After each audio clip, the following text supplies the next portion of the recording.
आज हमारे साथ हैं ओपी सिंह सर। ये चंदन जी हैं जो सीपी शर्मा क्लासेज में मैथ्स पढ़ा रहे हैं। जो है प्रतिभा जो होती है वो बच्चों में कोई ना कोई प्रतिभा अवश्य होती है। शिक्षक न किसी का नौकर होता है और न किसी का कुछ होता है।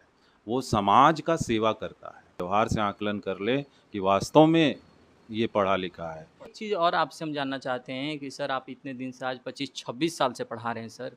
जब बच्चे जैसे होता है ना सर 11-12 में होपलेस होने लगते हैं, डर लगने लगता है अब होगा कि नहीं होगा, उस टाइम क्या करना चाहिए? एक चीज़ और सर से हम जानना चाहेंगे कि जैसे इस समय जो युवा जितने भी हैं, जैसे सर कुछ चीज़ को पाने की कोशिश करते हैं, नहीं मिलता है तो सर बहुत डिप्रेस हो जाते हैं, या कभी-कभी ऐसा होता है सर कि जैसे बहुत प्रयास किए, अब लगता है कि अब छोड़ देना चाहिए, टूट जाना चाहिए, रास्ते बदल लेना चाहिए। क्या सर इस समय क्या करना चाहिए? क्वेश्चन रहेगा मेरा कि बोर्ड्स वाले बच्चे जो बोर्ड्स की तैयारी कर रहे हैं या अदर कंपटीशन की तैयारी कर रहे हैं, उन बच्चों के लिए सर क्या बोलना चाहिए? नमस्कार साथियों, आज हमारे साथ हैं ओपी सिंह सर।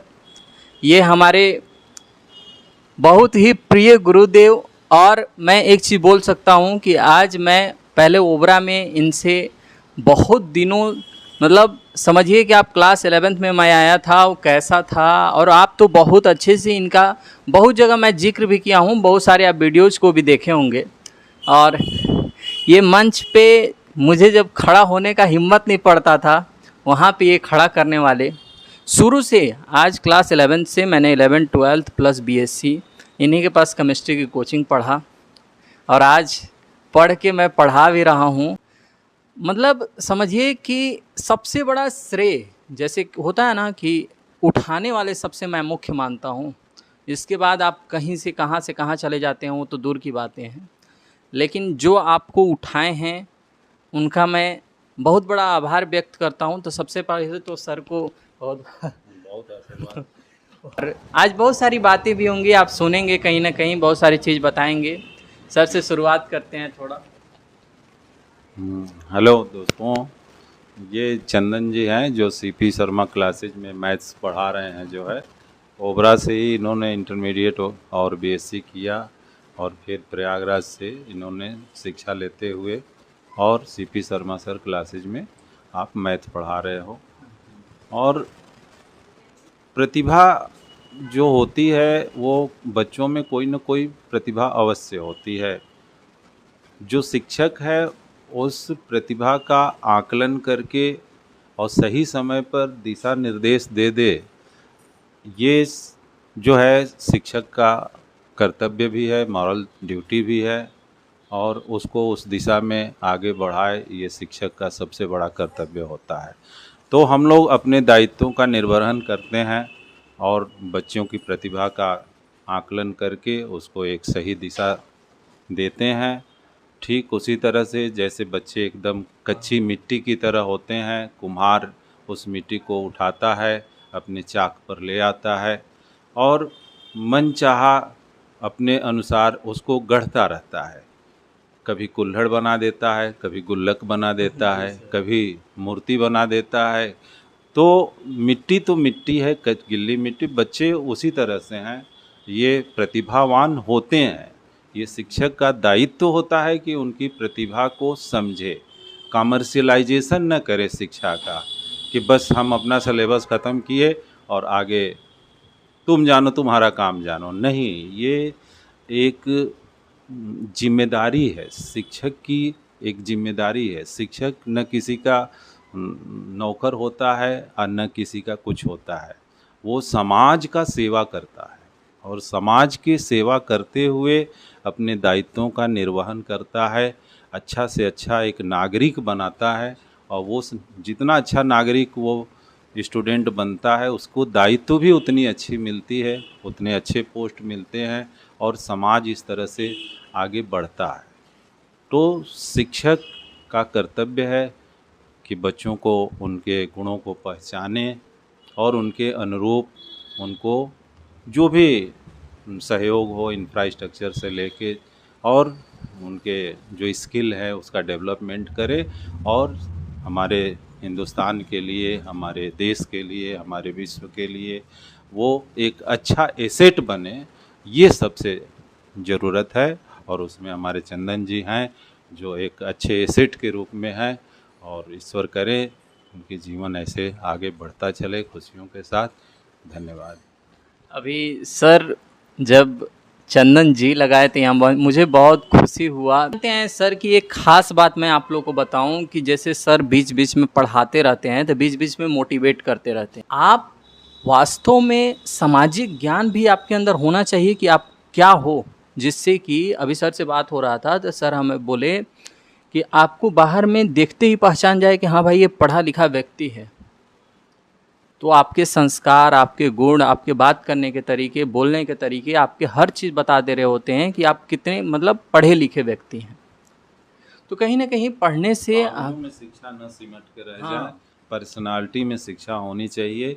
जो देख के आकलन कर लें, लोग व्यवहार से आकलन कर लें कि वास्तव में ये पढ़ा लिखा है, उसको डिग्री दिखाने की समाज में ज़रूरत न पड़े। ये मैं चाहता हूँ, हर एक स्टूडेंट से यही मेरी अपेक्षा रहती है कि आपको कोई ये न कहे कि बताओ कितने तक पढ़े हो। नहीं, उसका जो व्यवहार है, उसका जो समाज में बात करने की शैली है, माँ बाप को कैसा प्यार दे रहा है, माँ बाप की इज्जत कर रहा है, समाज में बड़े बुजुर्गों की इज्जत कर रहा है, ये आवश्यक है। जो लोग देख के समझ जाएं कि हाँ कि education is in personality not in papers. Thank you. एक चीज़ और आपसे हम जानना चाहते हैं कि सर आप इतने दिन से आज 25-26 साल से पढ़ा रहे हैं सर। जब बच्चे जैसे होता है ना सर 11-12 में होपलेस होने लगते हैं, डर लगने लगता है अब होगा कि नहीं होगा, उस टाइम क्या करना चाहिए सर बच्चों को? में धैर्यपूर्वक उसको देखना चाहिए कि कमी कहाँ पर है, और सब्जेक्ट के प्रति मोटिवेशन होना चाहिए, डर फियर नहीं होना चाहिए। कोई भी सब्जेक्ट कठिन नहीं होता है, लोग उसको कठिन बना देते हैं, हवा कर देते हैं। ऐसा कुछ नहीं, टीचर का ये फ़र्ज होता है कि कठिन चीज़ों को सरल बना दे, वो टीचर होता है, न कि सामान्य चीज़ों को भी कठिन बना दे, वो टीचर कहलाने के हकदार नहीं है। तो हमेशा यही प्रयास रखना चाहिए कि कठिन से कठिन चीज़ों को सरलता से जब उसको परोसे, बच्चे के लेवल पर जाए और उस लेवल पर जाके उसको शिक्षित करे, तो निश्चित रूप से वो शिक्षित होगा।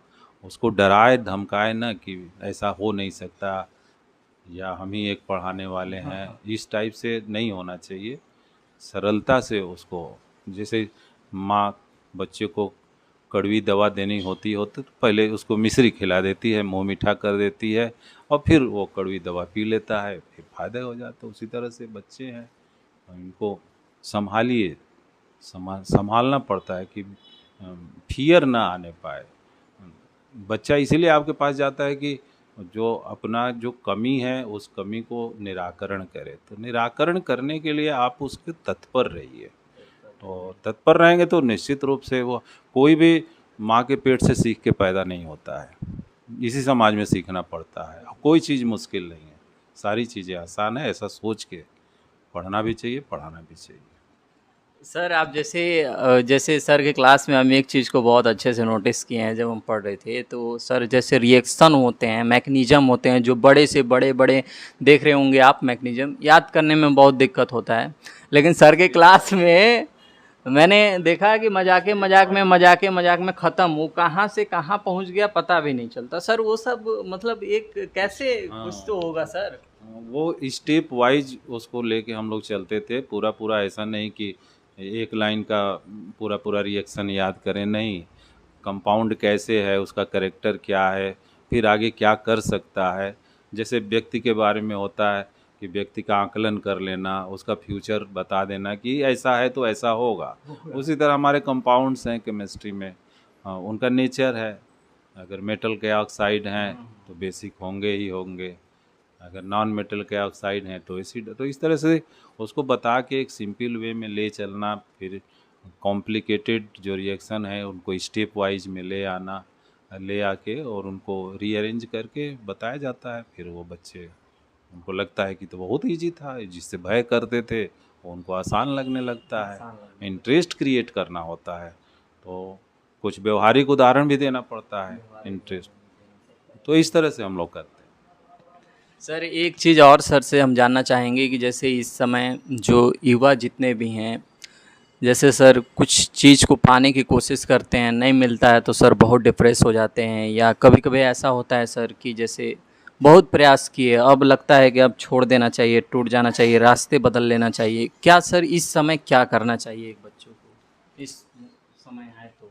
नहीं नहीं, कभी गिव अप नहीं करना चाहिए। आप अपना जब लक्ष्य निर्धारित कर लिए हैं और 1 साल 2 साल 3 साल मेहनत कर रहे हैं, तो उस दिशा में आप बढ़ रहे हैं, आप लक्ष्य के पास पहुंच रहे हैं, तो धैर्य तो रखना पड़ेगा। और जितना बड़ा लक्ष्य होगा उतना समय लगेगा। जीत हमेशा कछुए की होती है, कंसिस्टेंसी होना चाहिए। खरगोश में टैलेंट था लेकिन कंसिस्टेंसी नहीं थी, तो जीत हमेशा कछुए की हुई है। आप कछुए के बेग से भी चल रहे हैं लेकिन लक्ष्य की तरफ चल रहे हैं, तो आपकी जीत होगी। तो कभी भी बाहरी वातावरण के प्रभाव में आके गिव अप नहीं करना चाहिए, नहीं तो आप गिव अप करेंगे तो फिर उतना पीछे हो जाएंगे, फिर नई चीज़ के लिए आएंगे, फिर जीरो से स्टार्ट करेंगे। तो अभी ऐसा कभी नहीं करना चाहिए, और निश्चित रूप से सफलता मिलेगी। उसी दिशा में चलिए जिस दिशा में आपका लक्ष्य है। सर कंसिस्टेंसी कैसे मेंटेन करें सर? बच्चे जैसे आज मान लीजिए 2 घंटा पढ़े, फिर कल क्या करते हैं, सब जगह बताने लगे कि आज 2 घंटा पढ़े थे, 4 घंटा पढ़े थे, फिर 2 दिन तक चलता है सर, 3 दिन तक चलता है, चौथा दिन से ख़त्म। नहीं नहीं, सक्सेस के लिए दो चीज़, कंटिन्यूटी और कंसिस्टेंसी।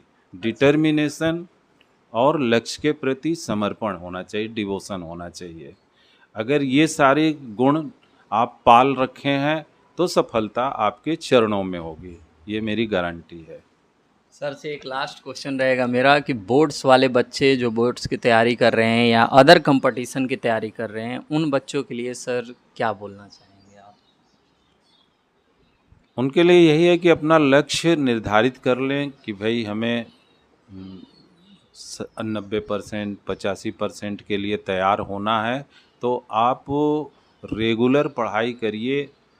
कम से कम एक सब्जेक्ट पर 1 सवा घंटे ज़रूर दीजिए। अगर आप इस एवरेज से आप लगातार चलते रहते हैं, पढ़ते रहते हैं, बिना किसी टेंशन के 80-90% आना कोई मुश्किल बात नहीं है, आराम से पाएंगे।